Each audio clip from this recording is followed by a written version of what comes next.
नमस्कार, आप देख रहे हैं ISBM TV news. UP BJP में चल रहे सियासी मनमुटाव अब थम गए हैं।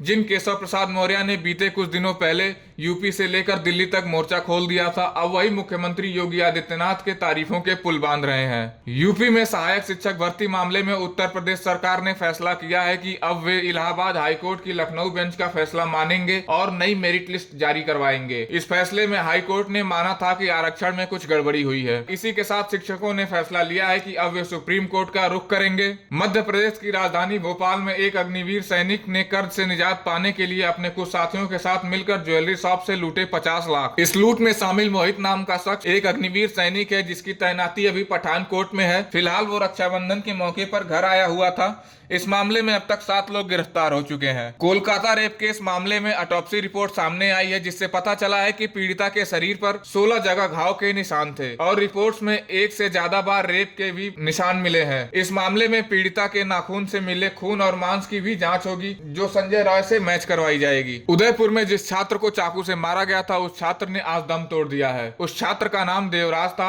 आज उस छात्र का अंतिम संस्कार होगा। इस घटना से पूरे शहर में तनाव का माहौल है, जिसके लिए भारी पुलिस बल तैनात किया गया है और साथ दुकानों को और इंटरनेट सुविधाओं को बंद करने का भी निर्देश दिया गया है। रूस और यूक्रेन युद्ध में अब फिर से हमले तेज हो गए हैं। यूक्रेनी सेना ने लगभग 45 किलोमीटर तक रूस की सीमा में कब्जा करने का दावा किया है। साथ ही रूस की सेना से कनेक्ट होने वाले 2 महत्वपूर्ण पुल भी हवाई हमले में तोड़ दिए हैं। वही रूस ने भी यूक्रेन के कई महत्वपूर्ण जगहों पर कब्जा कर लिया है और यूक्रेन के ऊपर लगातार हमले कर रही है। जम्मू कश्मीर के उधमपुर में हुआ आतंकी हमला, जिसमें एक इंस्पेक्टर कुलदीप कुमार शहीद। दरअसल सीआरपीएफ और जम्मू कश्मीर की पुलिस एक साथ ज्वाइंट पेट्रोलिंग पर थी। इसी दौरान आतंकियों ने उन पर हमला कर दिया। जम्मू कश्मीर के पुंछ इलाके में मंगलवार सुबह भूकंप के तेज झटके महसूस किए गए। जानकारी के अनुसार ये भूकंप करीब 6:45 पर आया। भूकंप के झटके इतनी तेज थे कि लोगों की नींद खुल गई। लोग घरों से बाहर आ गए। हालांकि किसी जान माल के नुकसान की कोई खबर नहीं है। इसकी गहराई 5 किलोमीटर तक बताई जा रही है। स्पेस स्टेशन में फंसे 2 अंतरिक्ष यात्री सुनीता विलियम्स और पेरी बुश तक नासा के द्वारा भेजे गए स्पेस एयरक्राफ्ट ने जरूरी चीजों की डिलीवरी की, जैसे खाना और ईंधन। इस स्पेस एयरक्राफ्ट में कुल 3 टन सामान की डिलीवरी करवाई गई है। इजराइल और हमास युद्ध में कमजोर पड़ रही है। इजरायली सेना हमास के लड़ाकों ने आईटीएफ के काफिले पर हमला कर लगभग 10 सैनिकों को मार दिया है। इस हमले में लड़ाकों ने ताबड़तोड़ गोले बरसाए। और अधिक जानकारी के लिए देखते रहिए ISBM टीवी न्यूज। साथ ही वीडियो को लाइक करें और चैनल को सब्सक्राइब करें तथा बेल आइकन दबाना ना भूलें, ताकि हमारी वीडियोस की अपडेट आप तक पहुंचती रहे। धन्यवाद।